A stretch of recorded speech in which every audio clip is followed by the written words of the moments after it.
mysteries. Our lives are still a mess. We are also confused about so many things, whether they are right or not, whether they are natural or not, and whether they are just part of our lives. Talking about homosexuality, is it immoral and sinful, or is it just purely natural? Who really knows? What exactly is homosexuality? And what is the reason why there are homosexuals? The sexual attraction or the tendency to direct sexual desire toward another of the same sex is called homosexual. You may be homosexual, gay, or lesbian if you are attracted to people of the same sex as yourself. There are two possible reasons causes homosexual attractions. The first one is the biological factors and genes. A homosexual orientation is dictated by genetic or biological factors, put simply that people are born gay. The other one is the psychological and environmental factors. A homosexual attractions develop as primarily as a result of psychological and environmental influences and early experiences. As a person grows up, he is affected by his environment which shapes his personality. It is possible that when a boy is exposed to girls, he has a tendency to adapt to a woman's feelings, how to act, speak, and think. However, these reasons remain a mystery because it is very difficult to know what exactly is the root of a person's sexual attraction. What are the common gender rules that can be considered as masculine and feminine? Gender rules in society means how we're expected to act, speak, dress, groom, and conduct ourselves based upon our assigned sex. For example, girls and women are generally expected to dress in typically feminine ways and be polite, accommodating, and nurturing. Traditionally, for men to be masculine, they are expected to display attributes such as strength, power, and competitiveness, and less openly display emotion and affection, especially toward other men. What is a gender?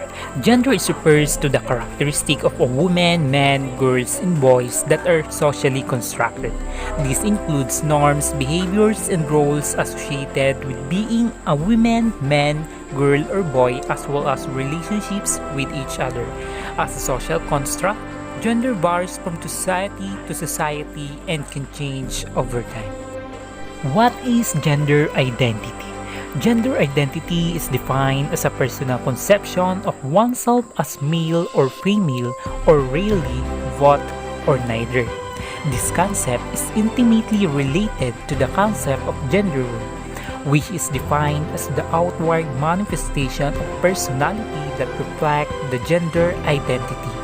Gender identity, in nearly all instances, is self-defined as a result of a combination of inherent and extrinsic or environmental factors.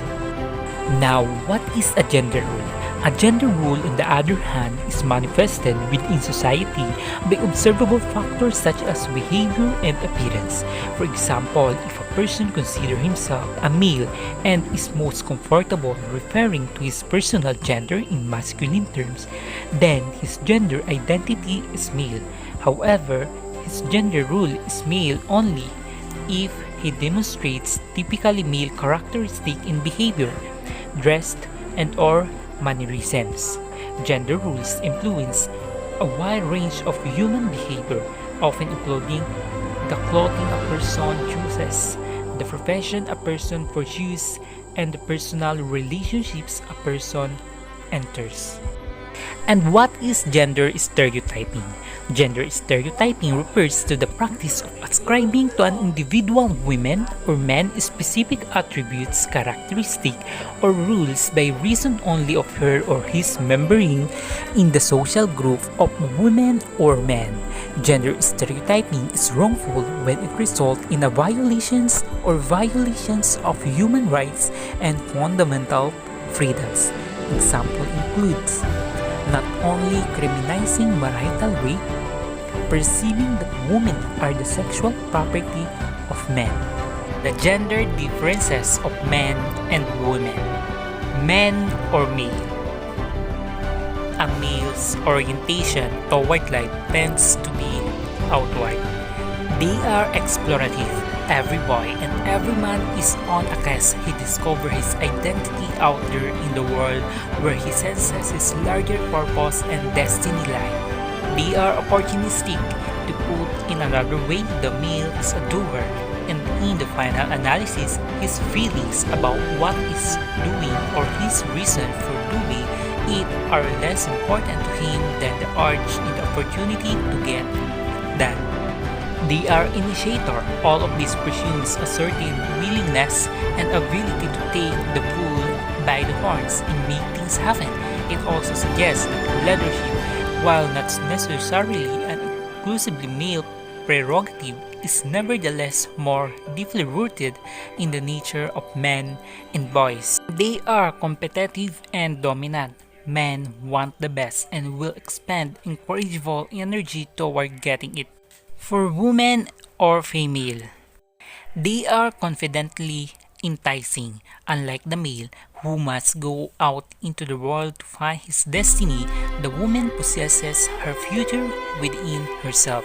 She has a hidden but deep confidence in this. They values intimacy above action.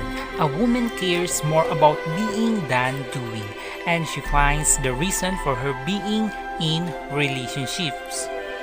They are caring. The female is more naturally inclined to respond to the distress, the needy, or the hurting with immediate compassion and care. And they are connecting. The female is wired to connect with others on many different levels.